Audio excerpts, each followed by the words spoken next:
Esto es El Lavadero Network, porque la política sucia se lava en casa.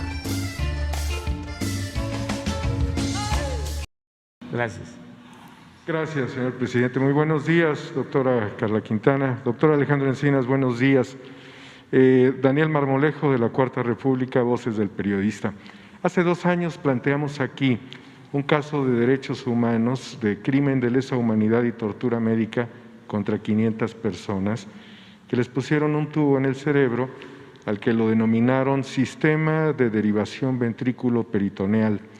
Los pacientes están muriendo. Recientemente tuvimos un programa de incorruptibles donde presentamos a una de ellas y en sus oficinas, doctor Encinas, estuvo presente quien ha llevado las investigaciones.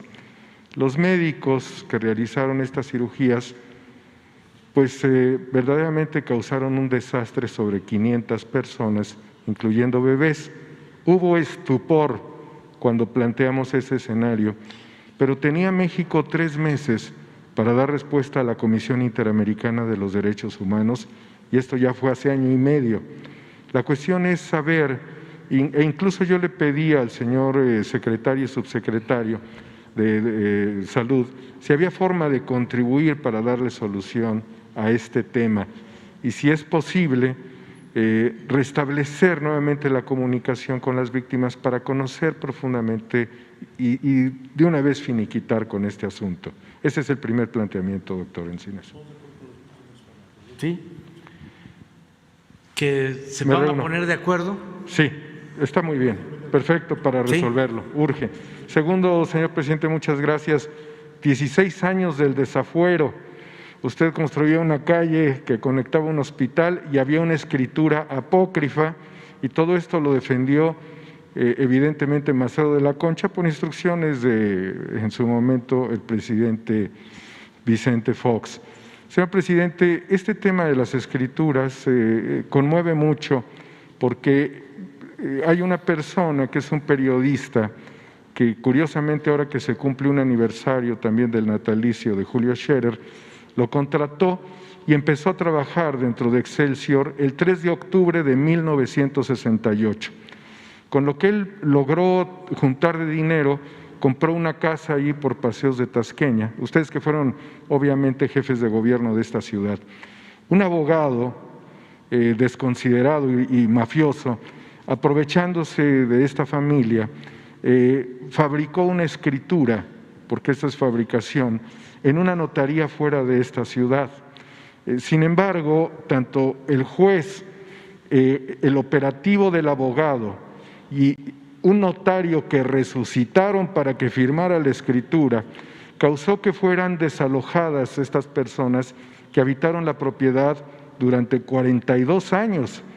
El caos de terror en esta calle para que no pudiesen las víctimas pues manifestarse junto con sus vecinos, es parte de una práctica permanente. Yo quisiera saber, señor presidente, si a través de los colaboradores de aquí se investigara desde Palacio Nacional con el doctor Santiago Nieto al cártel de la escritura chueca. ¿Por qué esta gente se ha enriquecido? La persona que fue desalojada, enferma del corazón, más de 80 años, y esta gente se ha enriquecido justamente despojando a las personas. Hay todavía problemas en este sentido en la ciudad y en el resto del país. Lo curioso es cómo resucitan en México a notarios públicos. Ese es un tema, señor presidente, contribuyendo a una investigación de la compañera de Oro Sólido. Sí, lo vemos. Esto Leti Ramírez, por supuesto, señor presidente. Sí, lo pueden tratar. Sí, hay todavía. Muchos fraudes de este tipo. En el sexenio pasado se generalizaron fraudes de despojo de departamentos de Infonavit, miles de despojos. Todo esto orquestado desde arriba, con abogados y también notarios. De lo que tenemos más conocimiento.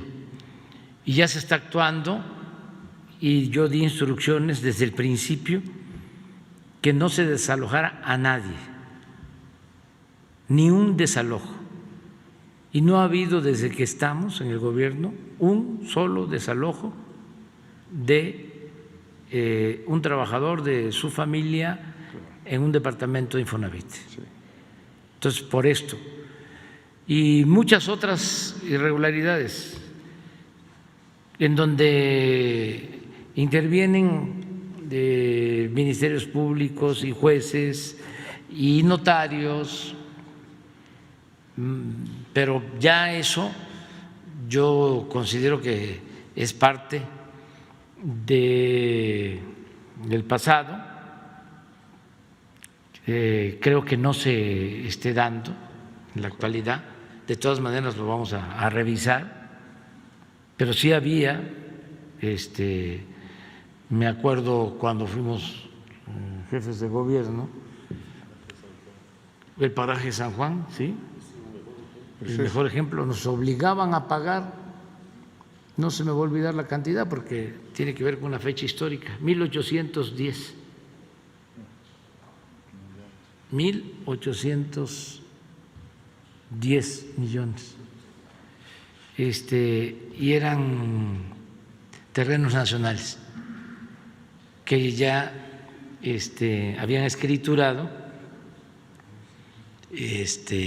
también con corrupción. Tenía que ver también el gobierno, porque cuando citaban a los representantes del gobierno, a los del jurídico del gobierno, no asistían y se iban perdiendo, ¿sí? Los casos, o se iban escalando las instancias, hasta que, como en lo del paraje San Juan, llega la Suprema Corte y me obligan a que yo pagara los 1.810 millones de pesos, que si no pagaba me iban a desaforar. Investigamos y era un fraude. Entonces es esto que siempre se da o suele pasar entre el derecho y la justicia. Entonces, para el abogado ortodoxo, ya cuando llega a esa instancia de la Suprema Corte, le llaman cosa juzgada y ya no se puede hacer nada. Esto da también motivos para la corrupción, porque si la autoridad está siendo requerida por un juez, un magistrado o por la Suprema Corte para que pague, entonces se puede negar o puede demorar el proceso. Entonces los interesados ofrecen dinero a la autoridad, ofrecían dinero a la autoridad. Entonces la autoridad recibía ese soborno de mucho dinero porque no tenía, ahora sí, ningún problema, porque se lo estaba solicitando una autoridad judicial. Nada más que el que cobraba tenía que dar una parte a la autoridad que autorizaba. En ese entonces yo dije no vamos a pagar, y se generó un lío. Entonces los abogados ortodoxos, ¿no?, que yo no cumplía con la ley y que no había Estado de Derecho, porque eso se usa mucho, se usaba mucho cuando prevalecía el Estado de Chueco, se esgrimía de que debía de haber Estado de Derecho, siempre, cuando en realidad era un Estado de cohecho o de Chueco lo que prevalecía. En ese caso intervinieron notarios Luego habían otros predios. Había uno que le llegamos lo llegamos a identificar como el predio volador, porque no lo encontrábamos, o sea, estaba en distintos sitios en la ciudad, que se hacían expropiaciones, ¿sí?, mal hechas, el gran contubernio que existía entre particulares y autoridades. Mucha corrupción en este sentido. Acuérdense ustedes que la novela de Carlos Fuentes, La región más transparente, toca ese tema, lo de los negocios inmobiliarios en la ciudad, todo lo que tiene que ver con el uso del suelo en la ciudad. Por ejemplo, si se pueden hacer 3 pisos, ¿sí?, pero se autoriza uno más, es una ilegalidad, ¿sí? Entonces, pero es por corrupción. O sea, pues, nosotros llegamos y nos encontramos edificios construidos pues con más pisos de los recomendados, y había nada más 2 opciones: o sea, tirar los pisos, ¿te acuerdas? Tirar los pisos o una indemnización, un pago por indemnización. Pero en fin, mucha corrupción de esto. O sea, y es importante que se conozca. Ya los notarios están actuando de otra forma, de otra manera,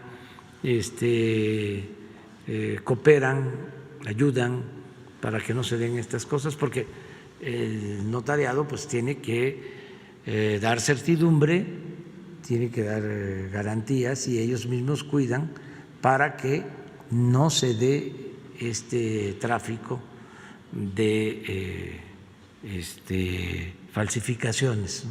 Es una falsificación. Lo que usted acaba de decir, señor presidente, de cómo operan los abogados para vencer en tribunales, le ha dado usted ahorita una luz a una mujer que a los 82 años con problemas cardíacos fue desalojada.